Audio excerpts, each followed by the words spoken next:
Heippa rallaa. Mä ajattelin haastaa teidät sellaiseen juttuun, että mikä mulla itsellekin on välillä haasteellista. Elikkä kun mä oon huomannut, että miten sä aloitat sun päivän, niin sillä on tosi iso merkitys siihen loppupäivään. Elikkä aloitatko sä sen sillä lailla, että sä alat pläräämään puhelinta heti kun sä heräät? Vai aloitatko sä sille, että sä heräät pahalla päällä ja sit sä alat sadattelemaan, että se on kaikkien muiden vika? Vai heräätkö sä sille, että sä ajattelet jotain kaunista itseäsi kohtaan ja herät sille lempeästi ja esimerkiksi juot vaikka sitruunavettä.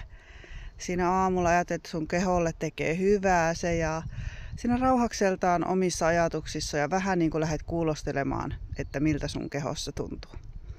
Ja mä halusin haastaa teidät tähän ensimmäiseen haasteeseen, eli siihen, että kun sä heräät, niin sä et otakaan sitä puhelinta, tai mulla on aina yöllä lentokonetilassa puhelin, mutta et sä laitakaan sitä päälle heti kun sä heräät, vaan sä ensiksi teet ne aamurutiinit, meneekö sä sitten pesee hampaat vai otatko sitä sitruunavettä vai mitä, niin teetkin ne omat toimenpiteet ensin ja vasta sitten esimerkiksi parin tunnin päästä avaat sen puhelin, jos on mahdollista. Ja koska mä huomaan sen vaikutuksen, että mä herään ja mä alan plärää sitä puhelinta, niin se vaikuttaa koko päivään. Eli silloin mä plärään paljon enemmän puhelinta, kun mä oon aloittanut sen jo aamulla. Mutta jos mä aloitan mun päivän, että mä pidän vaikka pari tuntia sen puhelimen pois päältä, etten avaa sitä, ja sitten teen ne aamurutiinit.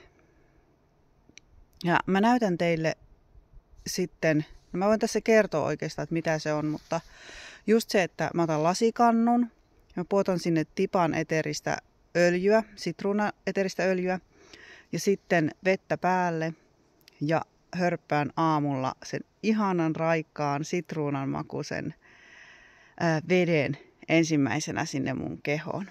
Ja musta se on niinku semmonen jotenkin semmonen fressi, raikas, ihana aloitus sille päivälle. Ja sitten mä lähden miettimään, mä oon edellisenä päivänä tehnyt suunnitelman ja mä lähden miettimään, että mitäs tähän päivään kuuluukaan. Mutta mä halusin nämä 2 juttua antaa teille. Eli se, että puhelin kiinni pari tuntia heräämisestä, tai niin kauan kuin se on mahdollista, mutta se, että se ei ensimmäisenä otettaisi sitä puhelinta siihen.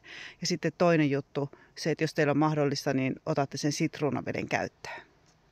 Ja tämä olisi hyvä niin kuin jatkaa viikon ainakin. Sitruunavesi, kuuri on semmoinen yleensä 2 viikkoa, semmoinen keskimäärin.